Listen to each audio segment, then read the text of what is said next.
이제 영적 은사에 대한 부분을 함께 살펴보도록 하겠습니다.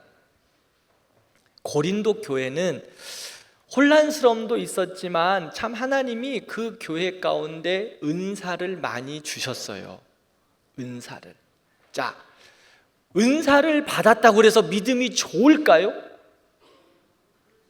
은사가 나한테 은사를 받지, 뭔가 우리가 말하는 예언의 은사, 신유의 은사, 방언의 은사, 이런 은사가 나에게 없다고 해서 나에게 믿음이 없을까요? 네.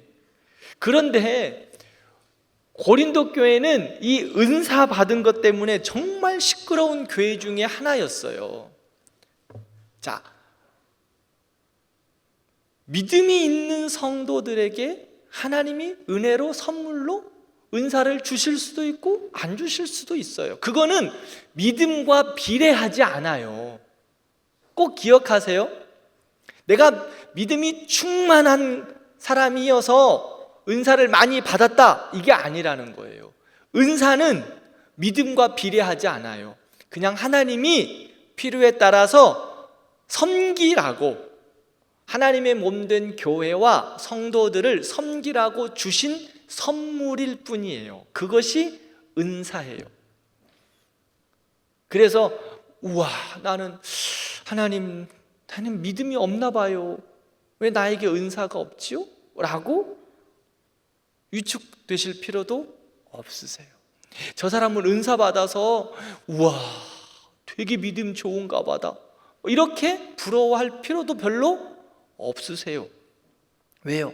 은사 받았다고 해가지고 막 떠들썩 했는데 그들의 삶을 보면 완전히 예수 안 믿는 사람보다 못하는 모습을 보게 돼요.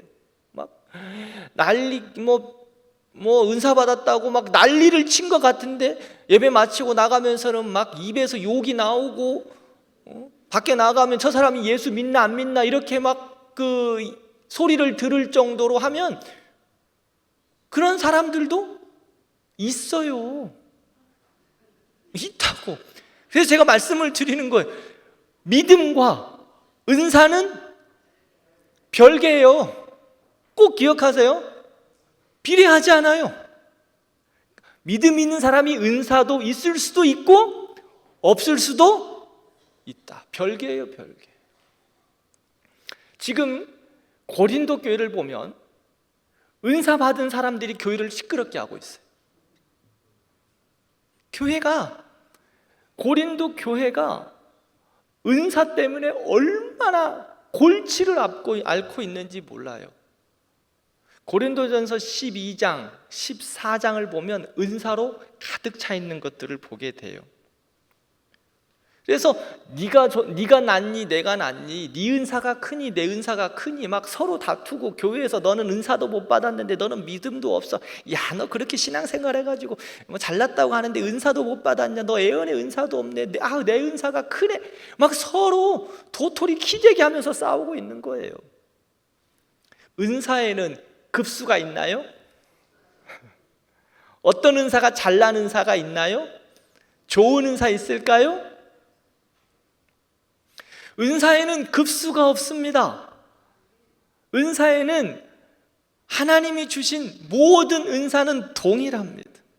잘나고 못난 것도 없습니다. 어떤 것이 뛰어난 은사고 어떤 것이 조금 부족한 은사고, 이런 은사의 차이가 하나도 없다는 것을 꼭 기억하시기를 바라요.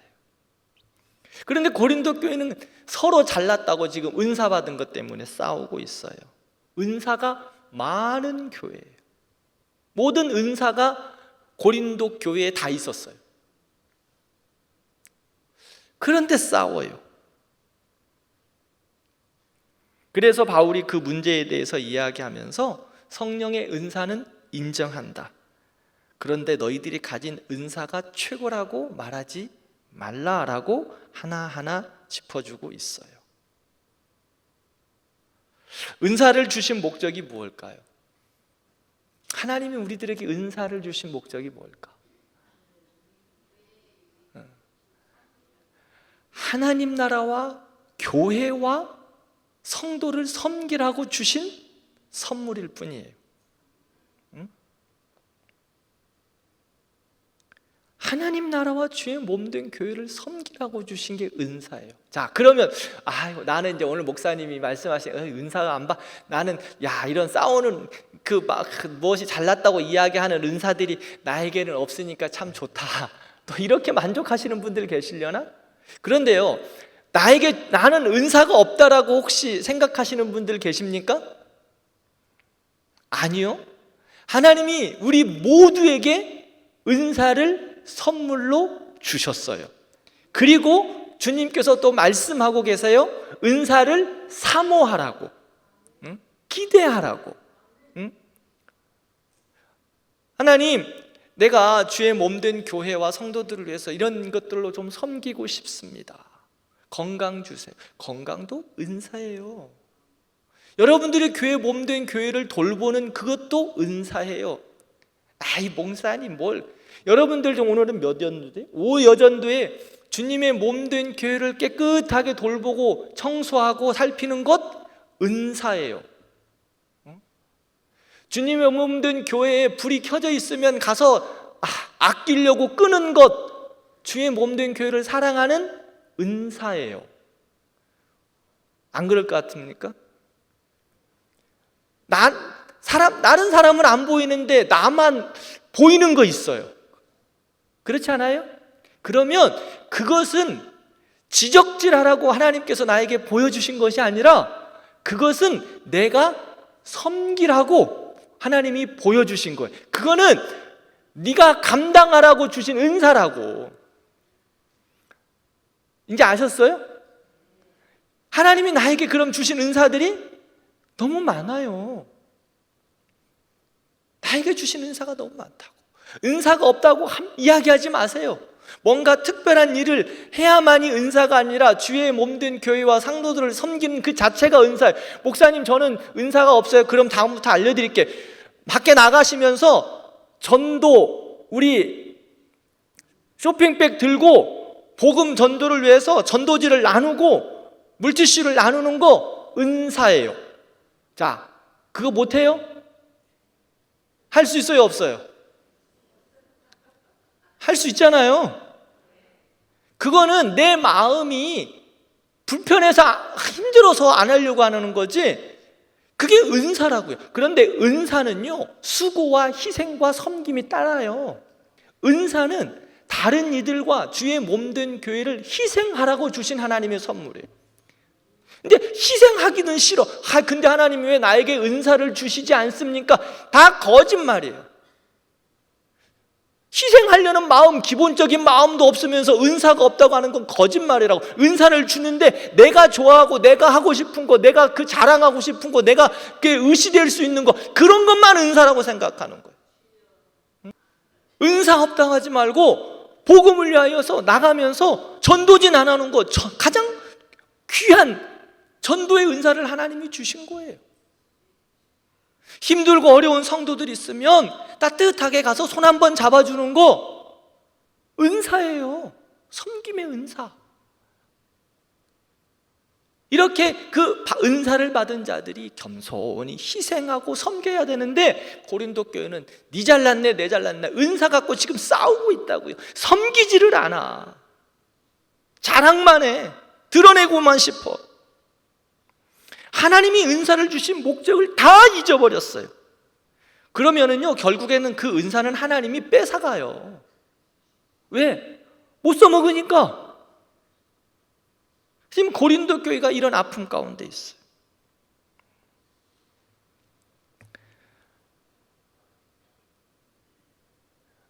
하나님이 고린도 교회 성도들에게 수많은 은사들을 주셨어요. 왜? 교회를 섬기라고, 성도를 섬기라고, 하나님 나라를 섬기라고. 그래서 다 다른 은사를 주신 거예요. 우리 교회에도 다 다른 은사를 주셨어요. 다 똑같이 잘하는 건 아니에요. 주신 은사대로 또 주신 거 열심히 개발해서 은사를 사모하고 하는 거예요. 우리의 몸을 보면 눈도 있고 귀도 있고 코도 있고 손도 있고 발도 있고 다 다르잖아요. 그러면 손이 잘났다고 발에게 막 발을 무시하면, 또 손이 잘났다고 눈을 무시하고 코를 무시하면 어떻게 될까요? 다 망가지는 거예요. 다 필요하기 때문에 다양한 가운데 통일성, 주의 몸된 교회를 섬기는 그 한 가지 목적, 그것을 감당하라고 주신 게 은사. 우리 서로를 좀 보면서 이야기해요. 나하고는 좀 달라서 감사해요.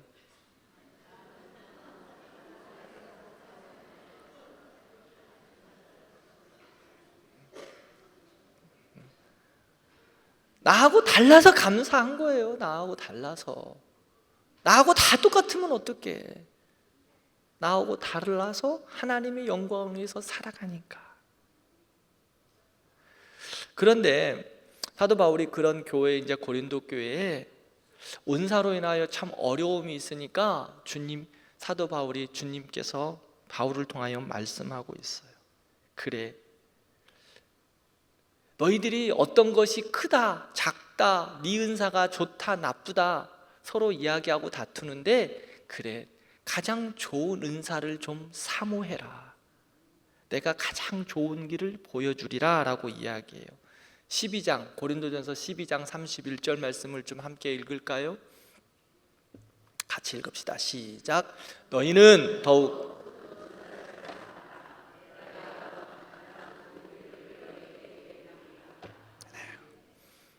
12장은 1절부터 인사에도 쭉 이야기하고 나서 서로 불편하니까 주님 말씀하요. 더욱 큰 은사.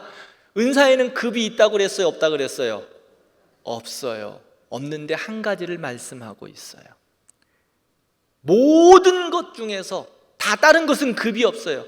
그런데 모든 것 중에서 뛰어난 한 가지 있어요. 더욱 큰 은사.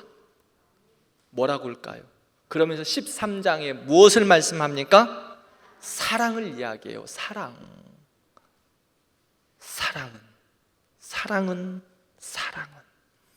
더 큰 은사 사모해라 말씀하시고, 무슨 은사를 이야기하십니까? 사랑. 자, 우리 성도들은 사랑이 제일 많으시죠? 왜 그 말을 하니까 대답이 적어요? 우리 대광교회 성도들은 사랑이 많으시잖아요. 응? 그러면 우리 대광교회 성도들은 그 어떤 은사보다 큰 은사를 갖고 계셔요. 더 큰 은사를 갖고 계세요. 그 사랑 가지고 하는 거예요. 근데 사랑이 없으면 어떻게 이야기해요? 내가 사람의 방언과 천사의 말을 할지라도 사랑이 없으면, 그래요, 소리나는, 울리는 꽹과리, 소리나는 구리들과 같대요. 그 다음에 산을 옮길 만한 지식이 있다고 했는데 사랑이 없으면 뭐예요? 아무것도 아니래요. 아무것도 아니야. 사랑 없으면 아무것도 아니래요.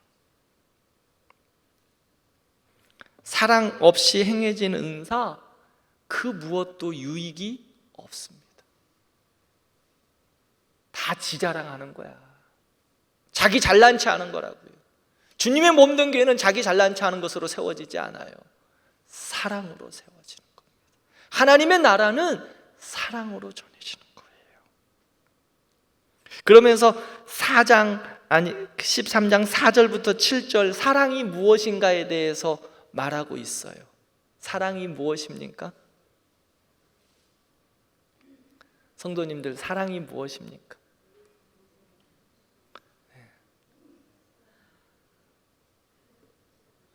사랑은 꽃보다 아름답다고 이야기하는데,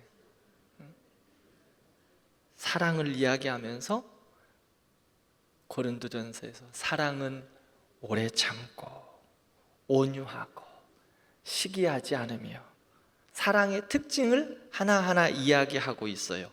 몇 가지 이야기하는 줄 아세요? 15가지. 그런데 여기서 사랑의 삶과 특징과 행함을 이야기하는데요, 여기서 말하는 사랑은 감정적인 요소보다 의지적인 결단에 대한 모습을 말하고 있어요. 즉 사랑은요, 수고하고 애쓰는 거예요. 우리 가정을 위하여 수고하고 자녀들을 위하여 수고하는 그 모습 사랑이시잖아요. 애쓰는 거예요. 내가 누군가를 희생하는 거예요. 사랑한다고 하면서 자기 마음대로 하는 거 사랑 아니에요. 사랑한다고 하면서 자기 주장대로 막 고집하는 거 사랑 아니에요. 사랑한다고 하면서 내 하고 싶은 말 다 하는 거 사랑 아니에요. 사랑한다고 하면서 내 기분대로 안 맞춰주면 삐지는 거 사랑 아니에요. 사랑은 의지적인 순종을 이야기하고 있어요. 고린도전서 13장에 나오는 15가지 사랑의 특징은 다 사람들에게 있어서 의지적으로 내가 수고하고 감당해야 되는 삶을 말하고 있어요. 그러므로 가장 큰 은사를 사모하라 사랑 말씀하는데, 그 사랑은 사랑하고 희생하고 섬기고 낮아지고, 누구처럼? 예수님처럼. 그게 은사 받은 모습이에요. 대광교회는 사랑이 가득하죠? 크게 대광교회는 사랑이 가득해요. 그래서 조금 마음이 내 마음 같지 않아도 다른 은사를 가진 이를 축복할 수 있어요. 사랑이 충만하니까 얼굴이 천사와 같아. 자, 그때 옆에 분들 보고 당신 얼굴 보니까 천사와 같아요.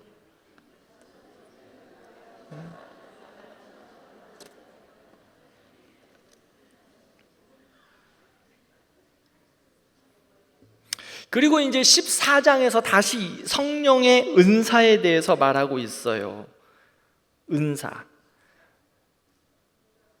그러면서 바울은 성령의 여러 가지 은사들을 이제 14장에서 이야기하는데, 방언, 예언, 치유, 뭐 이런 은사들을 이야기해요. 그런데 우리가 이제 우리 성도들에게 보면 막 그런 하나님의 기적적인 신비의 은사들, 기적과 같은 예언의 은사들, 치유의 은사들이 또 가장 큰 것처럼 생각하는데, 아까 은사에는 급이 있다 없다? 없다. 그래서 방언의 은사나 예언의 은사나 치유의 은사나 하나님의 은혜로 주실 뿐이에요. 그런데 그 은사들을 우리에게도 하나님께서 사모하라라고 말하고 있어요. 뭔가 특별한 막 사람들에게만 주시는 게 아니기에 여러분들도 하나님 앞에서 겸손하게 하나님 나에게도 이런 은사를 주세요 하고 사모하는 거예요. 그런데 성경은요, 예언의 은사를 말하고 있는데, 예언이 뭔가요? 뭔가 앞에 있는 그 사건들을 미리 바라보는 것을 예언이라고 포준 사전에는 말하고 있지만, 성경에서의 그 예언은 무엇을 말씀하느냐? 하나님의 66권의 말씀을 예언의 말씀이라고 말하고 있어요. 하나님의 말씀이 우리의 삶을 인도하시고 역사하시는 예언의 말씀.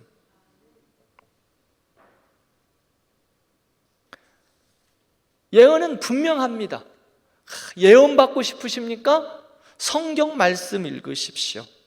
사역을 하다 보면 예언 받으신 분들이 있으세요. 용하다고 예언기도 또 찾아다니시는 분들도 있어요. 좀 지난번에도 제가 설교 시간에 그 2주 전에 말씀드렸죠? 절대로 예언기도 받으러 다니지 말라고. 용하다는 점쟁이, 예수 점쟁이 절대 찾아다니면 여러분들의 신앙이 망가져요. 100% 단언합니다. 용하다고 하는 예수 점쟁이들 찾아가서 예언기도 받지 마세요. 그 시간에 차라리 성경 읽으시면 하늘의 예언의 은사가 여러분들에게 임할 거예요. 쫓아다니지 마요. 예수 점쟁이들, 가짜 예수 점쟁이들 세상에 얼마나 많은지 몰라요. 저는 그 가짜 예수 점쟁이들을 저는 솔직히 말씀을 드리면 마귀가 역사한다고 봐요. 마귀도 영적인 것이기 때문에 기적이 일어나거든요. 근데 그 기적을 여러분들과 제가 분별하기가 쉽지 않아요. 그러므로 가지 말아야 돼요.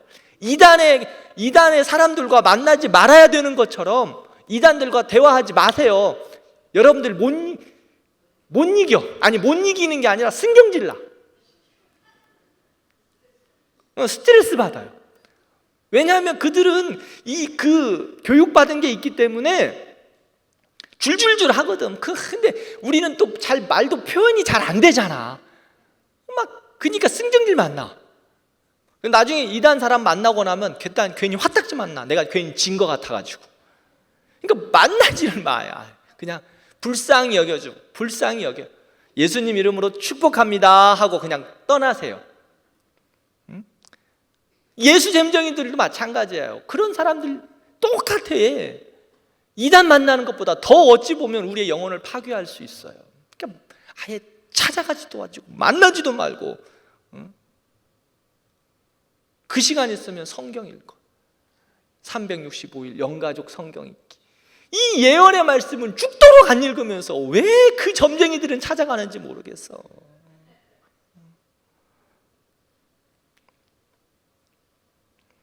손에 들려져 있는 하나님의 예언의 말씀, 그 말씀 우리에게 예언으로 가르쳐 주실 줄 믿습니다.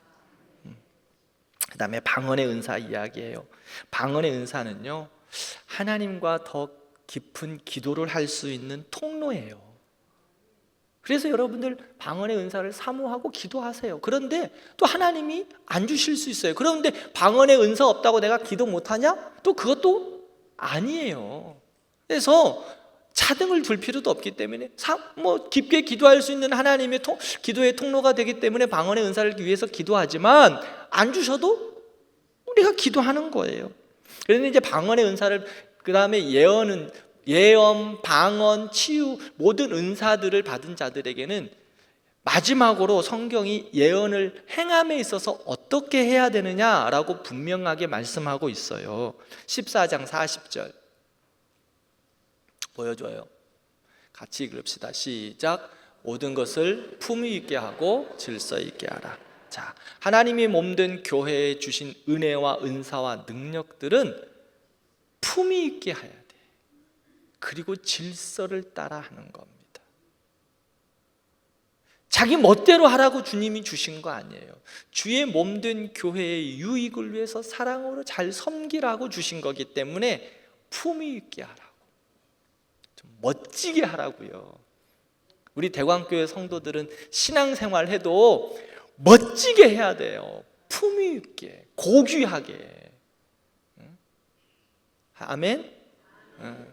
우리 대광교회 성도들은 신앙생활 멋지게 하시는 것 같아요. 그렇게 기쁨으로, 감사로, 멋지게. 예수 믿는 것 그래서 행복하고 즐거운 거예요. 아멘? 저는 그래서 예수 믿는 거, 우리 새가족 오시면 예수 믿는 거 정말 즐거운 거다고, 우리 교회와 함께 행복한 신앙생활 하자고. 예수 믿는 건 즐거워. 예수님, 그래서 예배당 오면 얼굴이 더 밝아지는 거라니까. 예수 믿는 사람들 보면 얼굴이 환해져야지. 그래서 우리 교회 오면 얼굴이 천사와 같다고 제가 이야기하는 거예요. 예수 믿는 거 즐거워야지. 맨날 예수 믿으면서도 거의 감옥에서 나온 사람처럼 막 그냥, 응? 그래서 예수 믿는 건 멋지게 하는 거예요. 품위 있게 하는 거예요. 연말 때 되면 요즘에 연예 대상 할 때 보면 막 남자들은 턱시도에다가 다 멋있게 입고, 여자분들은 어때요? 예쁜 드레스, 멋져 보이잖아요. 품위 있게 딱 가는 거죠. 예수 믿는 게 그런 멋짐이 있는 거예요. 우리 내일 성탄절날 그렇게 멋지게 품위 있게 또 드레스도 빨간 것도 있고 파란 것도 있고, 또 없으면 내가 있는 것 중에 가장 예쁘다고 생각한 옷 입고 오시면 돼요. 그렇다고 또 빨간 것도 사러 갈 필요 없어. 또 괜히 필요에 따라서는 사기도 해. 다른 거 막 살 때 그런 거 사면 돼.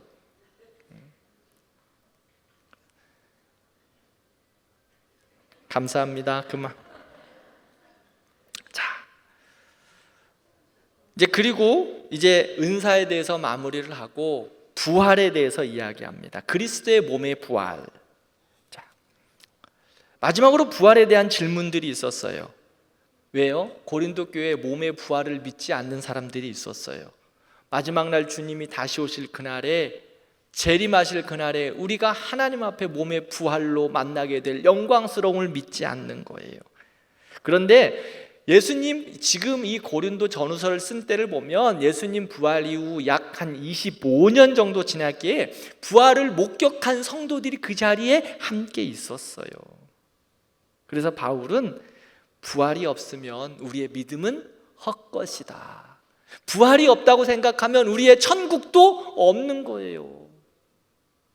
우리가 예수 믿고 마지막 날 주님께 부르심 받아 천국의 영광스러움에 우리 주님과 함께할 그날을 바라보며 이 땅에서의 조금 힘은 들어도 믿음으로 살아내는 건데, 그래서 부활에 대해서 바울은 이야기하면서 58절에 이렇게 이야기합니다. 같이 읽을까요? 시작. 그러므로 내 사랑하는 형제들아, 견실하며 흔들리지 말고 항상 주의 일에 더욱 힘쓰는, 이는 너희 수고가 주 안에서 헛되지 않은 줄 알미라. 아멘. 아멘. 사랑하는 성도들아, 부활이 있어 견실하며 견고하고 흔들리지 말고 꼭 붙잡고 나아가. 이게 바울이 고린도 교회에 마지막으로 준 부활의 메시지입니다. 그리고 고린도전서 16장에 이제 개인적인 이야기를 하고 예루살렘 성도를 위한 헌금한 내용들을 칭찬하고 고린도 교회에 다시 방문하겠다고 전하면서 마무리를 하고 있습니다. 자, 124페이지 고린도 후서 보겠습니다. 자, 고린도 후서 기록 배경 한번 같이 읽어볼까요? 시작. 바울의 첫 편지 이후 고린도 교회는 바울을 대적하도록 선동하는 거짓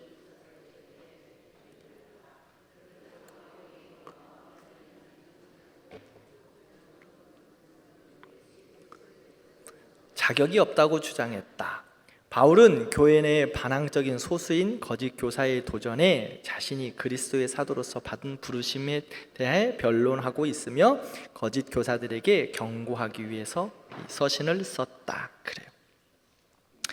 고린도 후서를 이제 바울이 써서 고린도교회에 보낸 것은 이제 교회가 어느 정도 정리가 되니까 바울이 당신은 사도가 아니에요 라고 이게 이제 좀 불만을 품은 교회에 한 그룹이 생긴 것 같아요. 그래서 자꾸 불만과 불평과 원망의 싹이 움트고 있어요. 그래서 성도들이, 건강한 성도들에게 그 나쁜 영향들이 퍼져가고 있는 거예요.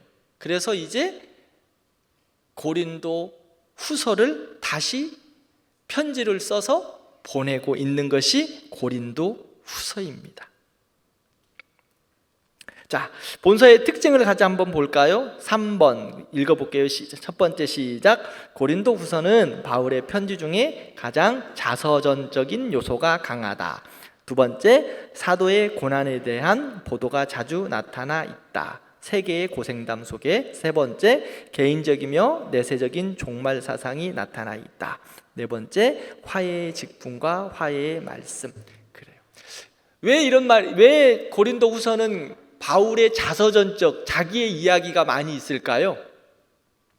바울이 어떻게 예수 그리스도를 만났는지, 그리고 내가 교회를 어떻게 사랑하는지, 그리고 복음을 전함에 있어서 얼마나 수고했는지, 그리고 내가 삼층천을 다녀온 것까지 바울은 자기의 자서전적인 이야기를 하고 있어요. 왜? 교회가 바울의 사도됨에 대해서 거부하고 있었기 때문에. 아니, 전체의 교회가 아니라 일부가, 교회의 그런 잘못된 사상들과 잘못된 그룹이 그 사도 바울의 사도직을 의심하고 있었어요. 왜 그랬을까요? 바른 사도의 그 말씀과 가르침을 거역하는 것은 교회를 허무는 마귀의 일이에요. 언제든지 하나님은 주의 몸된 교회를 건강하게 세워가십니다. 그런데 마귀는 가장 즐거워하는 일이 뭐예요? 교회가 어지러워지는 거. 그래서 교회가 잘 되는 꼴을 못 봐. 대광교회가 잘 되는 꼴을 못 본다고. 대광교회 성도들이 기뻐하고 감사하고 행복하고 신앙생활이 너무 좋아서 날마다 환한 천국 같은 미소를 짓는 것 마귀가 너무 싫어한다고요. 그래서 꼬투리만 생기면 뭔가 잡아가지고 시기하고 불평하고 원망하고, 고린도 교회가 지금 그 모습이, 이제 은사로 막 싸우고 있던 것들이 어느 정도 정리가 되니까, 그리고 교회가 다시 새롭게 되어지고 하나님의 복음을 위해서 살아가고 있으니까 어떻게 교회가 또 잘 되니까 어떻게 돼? 마귀가 또 다른 문제를 가지고 스물스물 연기를 피우고 있는 거예요. 말도 안 되는 거 가지고. 그래서 사도 바울이 자기의 자전적인 이야기를 하고 있어요. 내가 어떻게 주님의 부르심을 받아 사도가 되었고 주의 몸된 교회를 어떻게 섬겼다. 그리고 주님이 내가 이런 말은 안 하려고 그랬는데 너희들이 하도 의심하니까 내가 3층천을 경험했다. 환상 중에 천국을 보고 왔다. 그 이야기하고 있는 거예요. 자, 고린도후서 전체의 내용을 한번 좀 살펴보겠습니다. 고린도후서 한눈에 보기 내용 분해 다 한번 이렇게 볼게요. 그래서 사도 바울은 1장에 보면 이제 인사말을 하고 내가 고린도 교회에 다시 한번 방문하겠다라고 이야기를 합니다. 그럼에도 불구하고 그 부분에 있어서 자꾸 시험되는 소리들을 하니까 그 사도 바울이 고린도후서의 고린도 교회를 향한 이야기를 몇 가지 2장부터 6절까지 사도 바울이 자기의 사역에 대한 철학을 이야기해요. 첫 번째는 그리스도가 우리를 승리케 하셨다. 2장에 그렇게 말씀하고 있어요. 오직 승리는 예수께 있다. 그래서 사도 바울의 중심은 오직 예수 그리스도임을 말하고 있고요. 3장에 보면 이제 너희는 좀 여러 가지로 인하여서 서로 다투고 싸우고 의심하지 말고 이제 너희가 변화되어서 너희가 그리스도의 편지가 되라. 그렇게 권면하고 있어요. 너희가 그리스도의 향기다. 너희가 그리스도의 편지다. 좀 제발 좀 그만 좀 어지럽게 하지 말고 부끄러운 일 하지 말고 너희가 그리스도의 향기다라고 말하고 있어요. 대광교회 성도 여러분, 여러분들이 그리스도의 편지예요. 여러분들이 걸어다니는 예수 그리스도의 모습이라고요. 여러분들이 그리스도의 향기. 우리 안에 예수 그리스도의 향기가 가득한 거예요. 제가 엘리베이터 탈 때 여러분들 언제가 가장 힘드세요? 저는 엘리베이터를 탈 때 가장 힘든 때가 꼭 이때가 가장 힘들어요. 언제가 힘드냐? 엘리베이터를 탔는데 이제 우리 여성분들께서 어디를 이제 외출하시려고 가실 때 엘리베이터를 탔는데 다 갖춰 입으시고 향수도 조금 뿌리신 것 같아요. 그래서 향수 냄새도 좀 나고. 그런데 어떤 게 힘들까? 그렇게 예쁘게 차리시고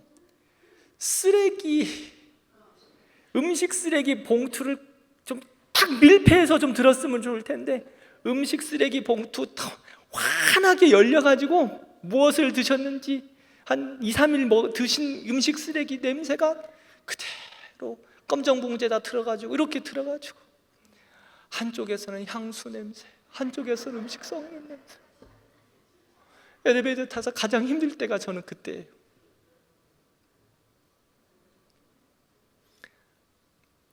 제가 왜 이야기를 할까요? 우리는 예수 그리스도가 내 안에서 역사하시는 그리스도의 향기가 품어져 나가고 있어. 내 안에 예수 그리스도의 향기가 있다고. 그런데 우리의 입에서는 썩은 냄새가 나는 거야. 우리의 손과 발이 썩은 냄새 나는 거예요. 어떻게? 정말 미치도록 싫어. 향수는 뿌렸는데 향수 냄새는 나는데 한쪽에서는 뭐야? 썩은 냄새가 나는 거예요. 예수 그리스도로 부름받은 우리는 예수 그리스도 안에서 어떻게 됐어요? 그리스도의 향기, 가장 비싼 그 멋진 향기보다 샤넬의 그 향수보다 더 좋은 향수가 여러분들한테 지금 안에 있다고요. 근데 그 향수는 향수 냄새가 나야 되는데 사탄의 썩은 냄새가 자꾸, 두 냄새가 공존하면 어떡할까?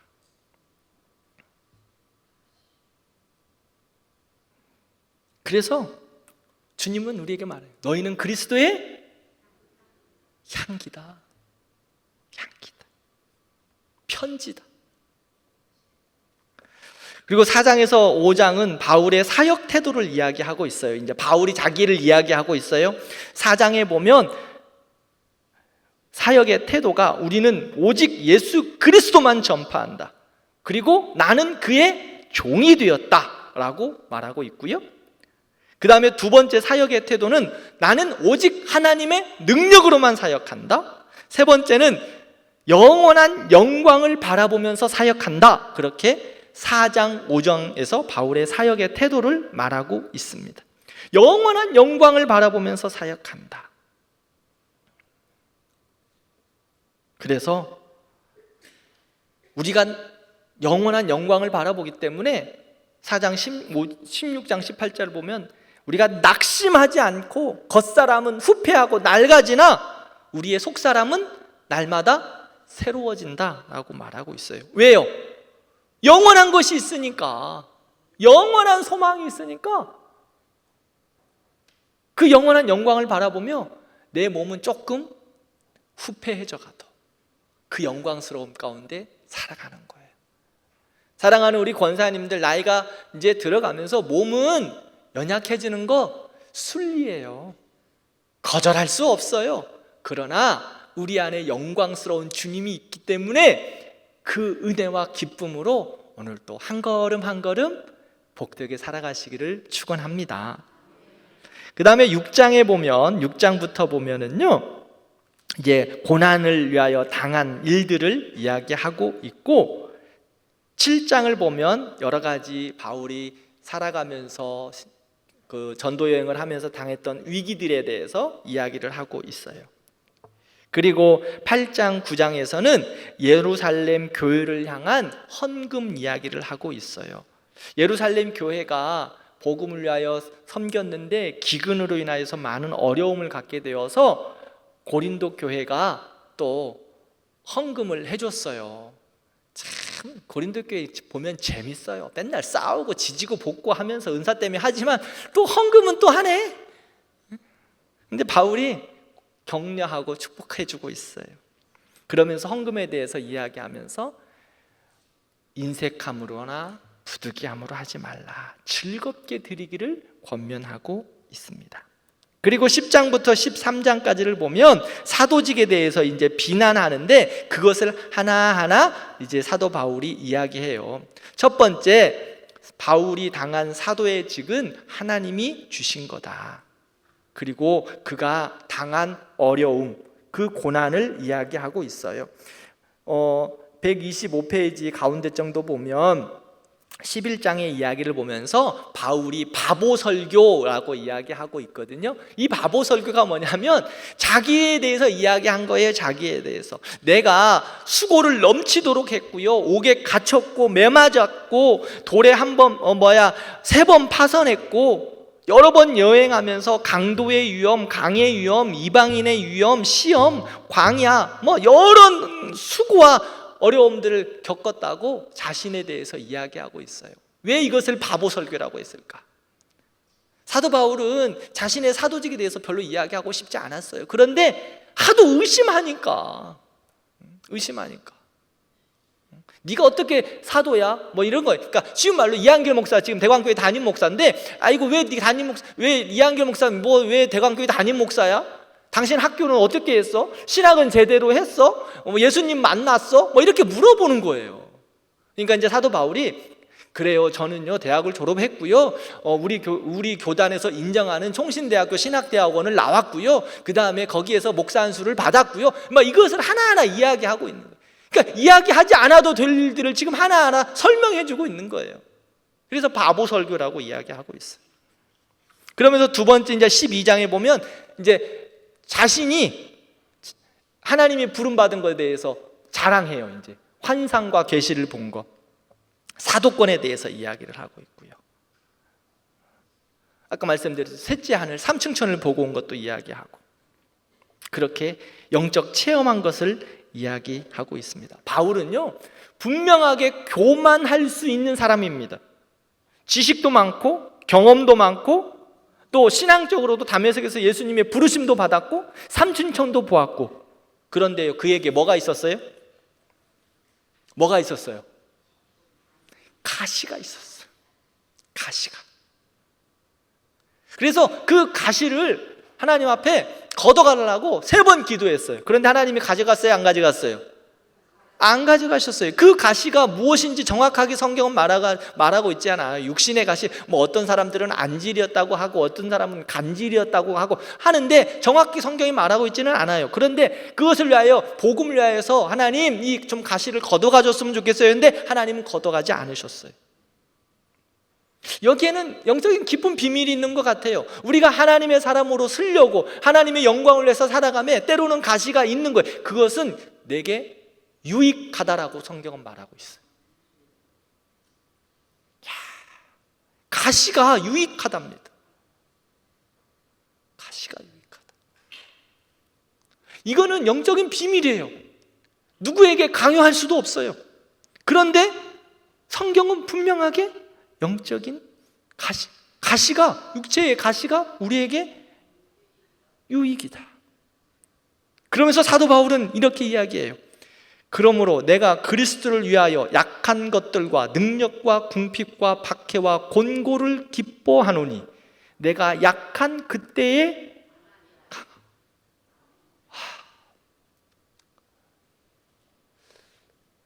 저는 이 사도 바울의 이 고백을 보면서 아직도 멀었다 나는 아직도 나는 멀었다 그런 생각을 많이 해요. 하나님, 내가 아직 멀었네요. 약할 그때 강함이라. 이게 믿음의 삶이고 복음의 걸음이에요. 주님 의지하면서 살아가는 거.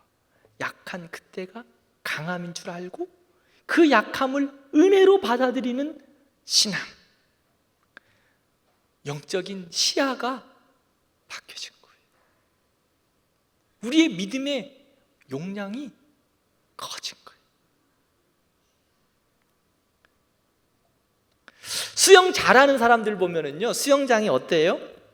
수영장에서 별로 힘들지 않고 수영해요. 저는 동네 수영을 합니다. 생존 수영이라고 하죠. 그래서 어디다 던져놔도 빠져 죽지는 않습니다. 수영을 동네에서 우리 형들에게 배웠기 때문에, 냇가에서. 그런데 우리 애들은 수영장에서 배웠습니다. 근데 수영장 가서 수영 배울 때 보면 자꾸 힘 빼라 그러죠. 힘 빼라고. 우리 성도님들도 수영장 다니시는 분들 계시죠? 힘 빼야 몸이 뜨죠? 주님께서는 때로 믿음의 삶에 우리의 힘을 빼게 하세요. 근데 그것이 사는 길이야. 물속에서 힘 주면 뽀로로 가라앉아요.